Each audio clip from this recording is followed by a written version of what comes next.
Hi, this is my personal message to Governor Richardson, Representative Kenny Martinez, Speaker Lujan, Representative Al Parks, Senator Gay Kernan, and many others who unfortunately I don't know all of your names, who got together after seeing the original YouTube video talking about the gassing of animals in New Mexico. And after they saw this, many people were outraged and got on board to get HB 265 together. A very wonderful lady by the name of Yvette Dobie from Laguna Beach, and also who lives in Santa Fe, also saw the video and was horrified and had no clue that animals were still being gassed, and stepped in and got a lobbyist team together, and in partnership with Kenny Martinez and his team, they put a bill HB 265 together, which prohibits the use of carbon monoxide gas chambers on cats and dogs. I first reported this in 2006 to a couple of groups who I won't mention right now, and nothing really much came from that. After that, I kept reporting and calling whoever I could, and I could get nobody's attention on this. To this day, I believe a lot of people were just didn't understand just how terrible this situation is. Some people couldn't even believe it would be happening. And I want to make this very clear right now that our research shows New Mexico will be number 12 to ban the gas chambers. Now, we've also heard number 18, which means we have one hell of a lot of states in America still using the gas chambers. Some are using decompression chambers. I actually saw the gassing myself, and it was one of the most horrific things I've seen. I saw many horrific things actually during my time rescuing from the local pounds, and I will call them pounds. I will only give them the title of a shelter when they really have moved forward to becoming shelters. I will not blame the animal control officers in these areas, because I worked with many of them, and many of them helped me get the animals out. But we really have to get these shelters up to standard.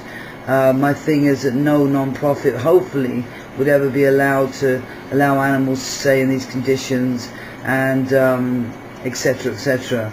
And I've forgotten what I was saying. I was so into this, so forgive me. But back to the gassing, it was one of the most horrific things I've ever seen.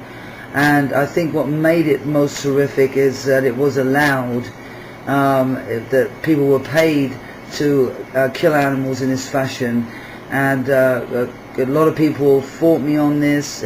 Luckily I had evidence, so a lot of people said no, they're gassed one at a time. I can assure you they were not gassed one at a time.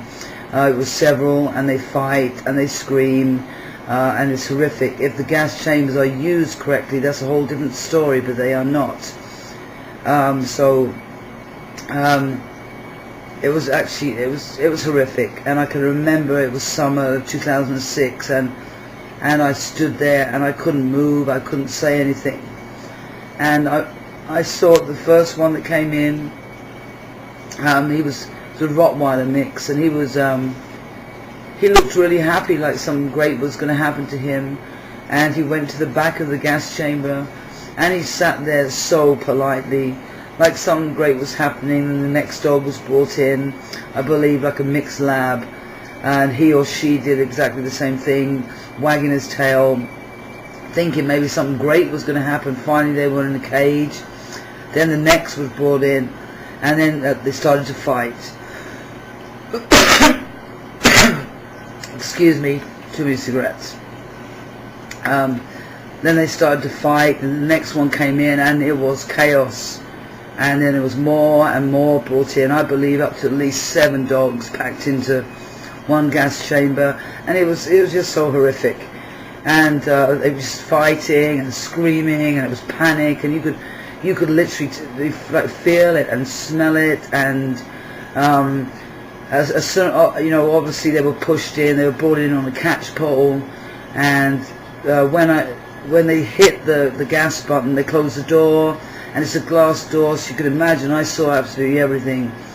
And when they hit the button, you kind of hear this hiss, and the dogs literally snap their heads back. They snap them back.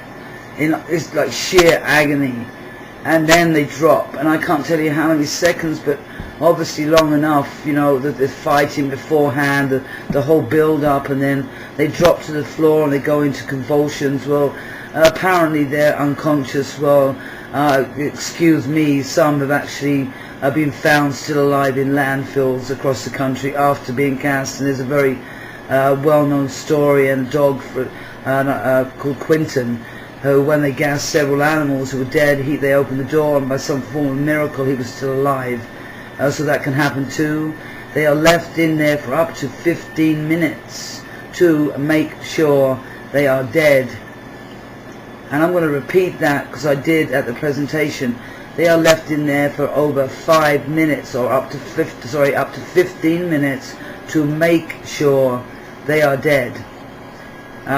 This is outrageous and horrific, but today New Mexico, because of the hard work of Yvette Dobby, her husband Steve, her team, Governor Richardson and his team, and all the other people, and the senators, I believe it was a unanimous vote to ban the use of carbon monoxide gas chambers on dogs and cats in New Mexico.